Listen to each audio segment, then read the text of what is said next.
সব সম্পত্তি দিয়ে দিলাম, আমার সুস্থ কর। তাহলে সুস্থতার দাম সকল কিছুর চাইতে কম না বেশি? আমরা সুস্থ আছি বলি আলহামদুলিল্লাহ। সুস্থতার যে বড় নিয়ামত পৃথিবীতে আর নাই। ইব্রাহিম আলাইহিস সালাম তিনি দেখলেন তার বাপ এরকম কারবার করে, বাপরে দাওয়াত দিলেন, বাবা তুমি এগুলো কি করো, এগুলো বাদ দাও। বাপ বলে শোনো বেটা, আমার বাপ করে গেছে, আমিও করি, এগুলো বাচ্চা দিতে পারবো না।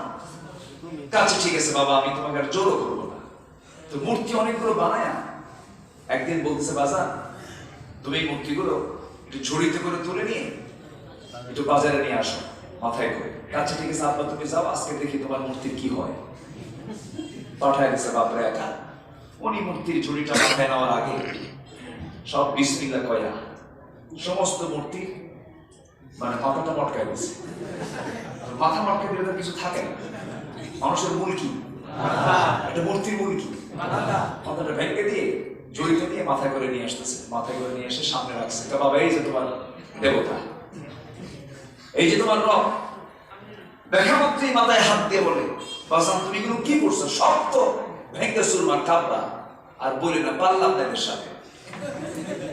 আমি মূর্তির এই ঝুড়িটা মাথায় তোলার সঙ্গে সঙ্গে ওদের মধ্যে গৃহযুদ্ধ শুরু হলো।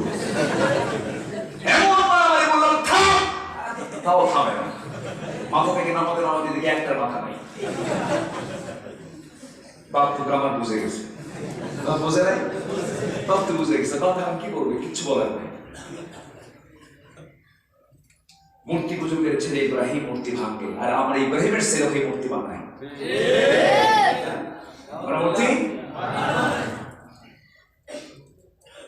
মূর্তি পূজকের ঘরে জন্ম নিয়া তিনি মূর্তিগুলোকে নিশ্চিহ্ন করে দিলেন, আর আমরা তার সন্তান হয়ে আজকে মূর্তি বানাচ্ছি। নবীজি মূর্তি বানানোর পক্ষে না বিপক্ষে? পক্ষে না বিপক্ষে?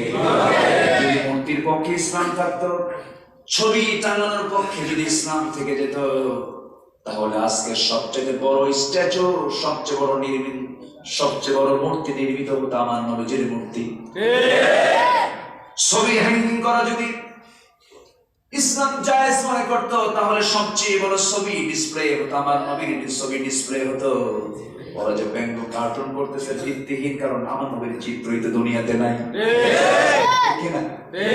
চিত্র থাকলে তো ব্যঙ্গ করা যায়, চিত্রই তো আল্লাহ রাখেন। আল্লাহু আকবার বলো। চিত্র আছে কিসে? কোরআনে। কিসে আছে? কোরআনে।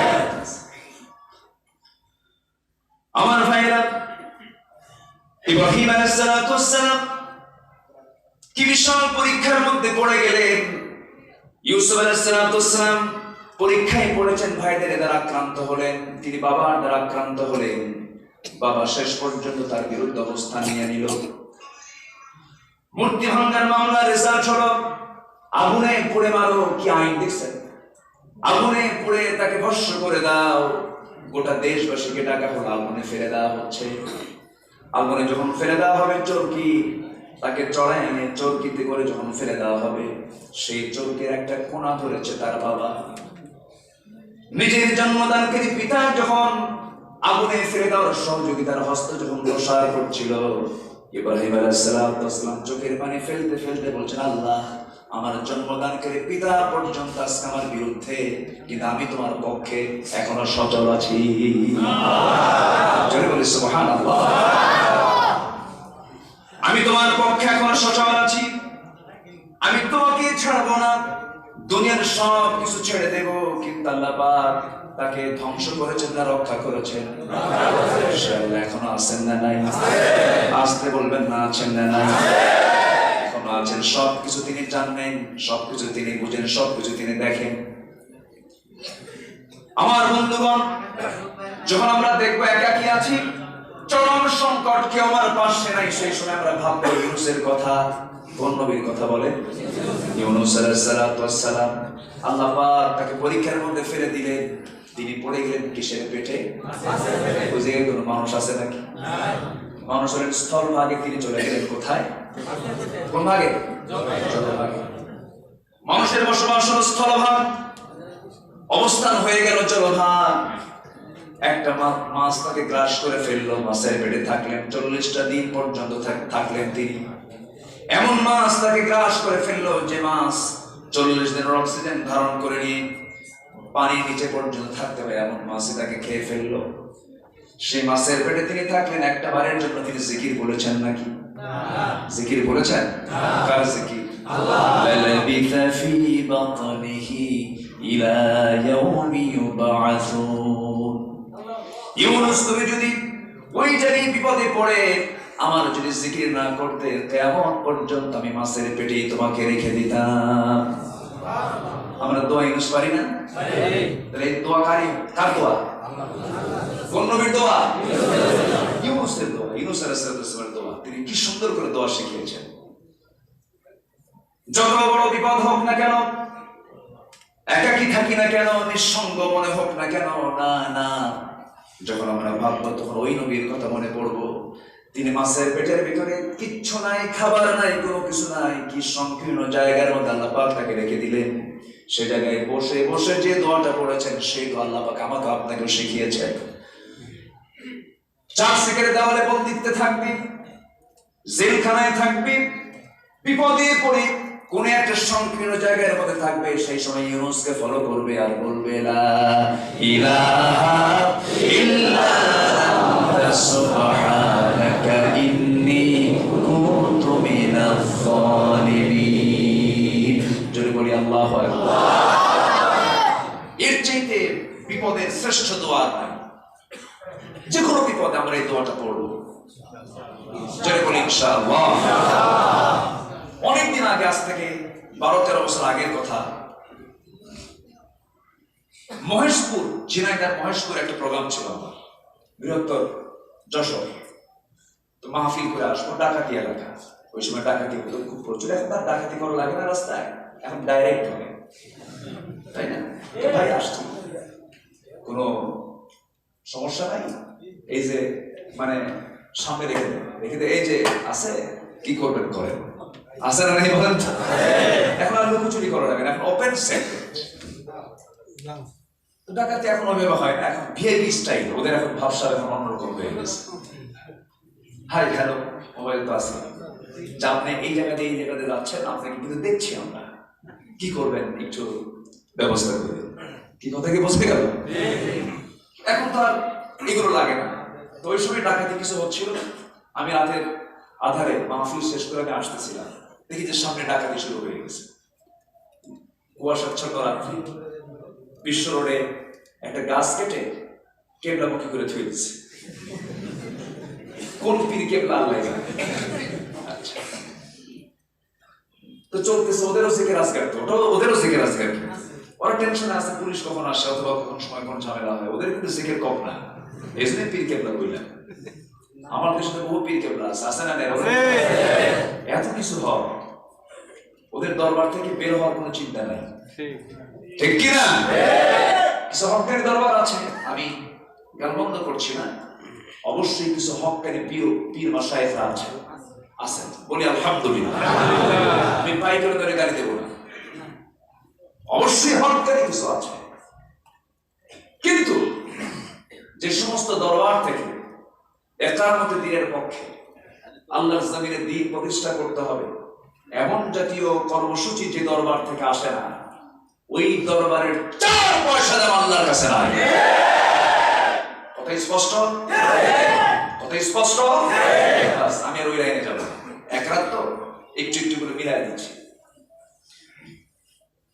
তো এই ডাকাত দল যখন গাছ কেটে রাখছে, ট্রাক থামায়া, বাস থামায়া, যারা যেমন পাচ্ছে মারতেছে, নিচ্ছে, আমার গাড়ি যে আস্তে করে থামলো, আমার ড্রাইভার টের পায়নি, ভাবছে মনে জাম টাম লাগছে, কুয়াশা, সে হর্ন দিচ্ছে, মানে ডাকাত আসো। তো বললাম, এই পিছু হর্ন দিচ্ছ, সামনে তো ডাকাতি চলে, বুঝে বুঝি। ও কাঁপতেছে, তখন আমিও কাঁপতেছি। তারপর তো স্বাভাবিক, কারণ ঘুতি তো আছে, আছে না? বলেন, এই ভয়টা কে দিয়েছেন? আল্লাহ দিয়েছেন।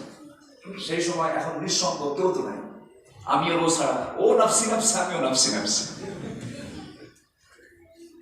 এখন জিকির তো আর অন্য কিছু, তখন মনে হলো ইউনূস আলাইহিস সালামের কথা, ওই দোয়া ইউনূসটা পড়তেছি, দোয়া ইউনূস পড়তেছি।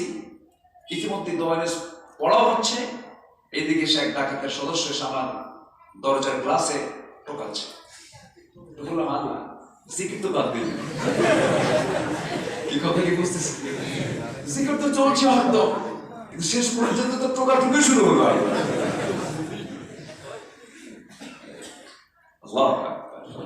আল্লাহ বাঁচান না, আসতে বলুন বাঁচাতে পারেন না, অবশ্যই পারেন, বিশ্বাস থাকতে হবে।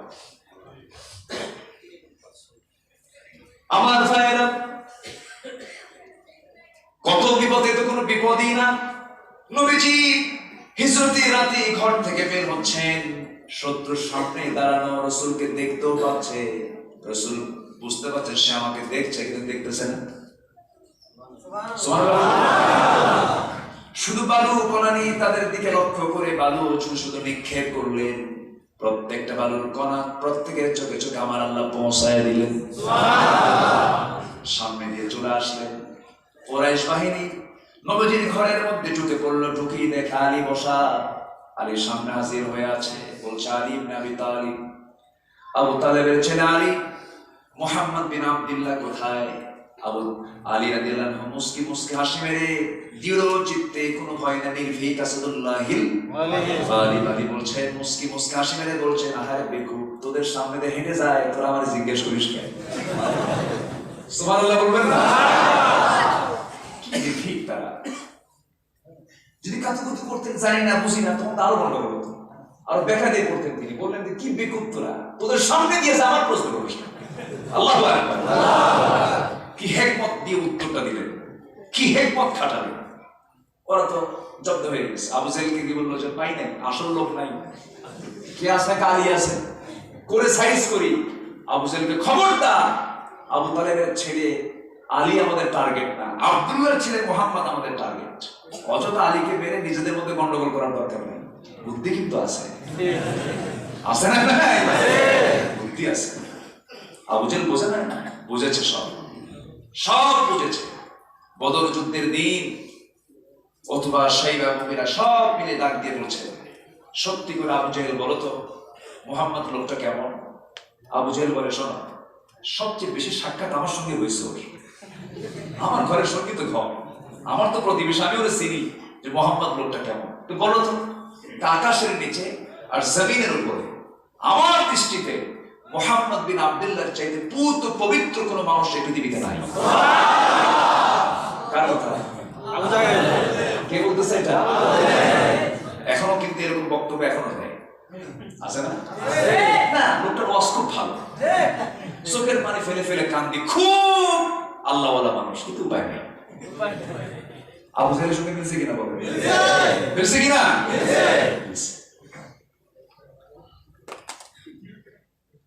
আমার ভাইরা, নিঃসঙ্গ জীবন যখন আসবে, ইউনূস আলাইহিস সালামের সেই স্মৃতিচারণ করব, সব ধৈর্য আমার মধ্যে চলে আসবে। বাবার দ্বারা আক্রান্ত হব, আমার ভিতরে ধৈর্য চলে আসবে, ইব্রাহিমকে ফলো করব। ভাই দ্বারা আক্রান্ত হব, তখন আমি কাকে? ইউনূস আলাইহিস সালামকে ফলো করব, অনুসরণ করব, সব দুঃখ দুর্দশা দূর হয়ে যাবে। আর যখন দেখবো আমার প্রতিবেশী, আমার সমাজ, আমার দেশ, আমার রাষ্ট্র, একটা কম শহর সবাই মিলে আমাকে শত্রুতা করছে, আমাকে হিজরত করতে হচ্ছে, দেশ ছাড়তে হচ্ছে, তখন ভাবতে হবে আমার রাসূলের সুন্নাত আমার উপরে জারি হয়ে গেছে। ঠিক কি না? সম্মানিত ভাই, সব নবীরা হচ্ছে আমাদের মডেল, আমাদের মডেল। কখনো হতাশ হওয়া যাবে না। ইমানদার জীবনে কখনো হতাশ হতে ইমানদার কখনো জীবনে হতাশ হতে পারে না। ইমানদার সব সময় ভরসা করবে কার উপরে? আল্লাহ। যদি মুসিবত আসুক না কেন, যত বালা মুসিবত আসবে, তখন ভাববে আল্লাহ পাক আমাকে পরীক্ষা করছেন। সেই সময় বলবে কি? ক্বালু ইন্না লিল্লাহি ওয়া ইন্না ইলাইহি রাজিউন। কার ফয়সালা? আল্লাহর ফয়সালা। সে আল্লাহর কাছেই চলে যেতে হবে। সে আল্লাহর কাছে আমাকে আমাকে জীবন দিয়েছেন কে? আবার মৃত্যু দিবেন কে? আবার জিন্দা করবেন কে? আমার বিচার করবেন কে? আমাকে সামনে মুখোমুখি করবেন কে? সব কিছুর মুখোমুখি একদিন হতে হবে। হতে হবে না? হতে হবে। আমার ভাইয়েরা, আল্লাহ রাব্বুল আলামিন বলছেন, শোনো, তোমরা ভালো হবে সেই সময় যে সময় তোমাদের মধ্যে পরকালের ভয় চলে আসবে, আখিরাতের ভয় চলে আসবে। জাতিকে ভালো করার জন্য আখিরাতের জ্ঞান জানার দরকার আছে না নাই? আখিরাত বোঝার দরকার আছে না নাই? কোরআন কারীমের মধ্যে মূলত তিনটা সাবজেক্ট নিয়ে কথা আছে। এক নম্বর হলো তাওহীদ, নাম্বার 2 হলো রিসালাত, নাম্বার 3 হলো আখিরাত। নাম্বার 3 কি? আখিরাত। আখিরাত 10 পারা, তাওহীদ 10 পারা, রিসালাত 10 পারা। সুবহানাল্লাহ, সুবহানাল্লাহ। তাওহীদ, রিসালাত, আখিরাত একটা বিশাল বড় চ্যাপ্টার। নবীজির মক্কি জিন্দেগিতে ম্যাক্সিমাম আখিরাত কেন্দ্রিক কথা, কিয়ামত কেন্দ্রিক কথা। এই সূরাটা মক্কায় নাযিল হয়েছে প্রথম দিকে। এত সুন্দর মিল রেখে সমস্ত কবিরা আশ্চর্য হয়ে বলল, ও মক্কার সমস্ত কবিরা জেনে রাখো, মুহাম্মাদের মুখ থেকে যে সমস্ত কথাগুলো বের হচ্ছে, দুনিয়ার কোনো কবি এটা আলোচনা করতে পারে না। দুনিয়ার কোনো সাহিত্যিক এটা আলোচনা করতে পারে না। লাইসা হাদা মিন কালামিল বাশার। দুনিয়ার কোন লেখক দিয়ে এই লেখা কখনো আসতে পারে না।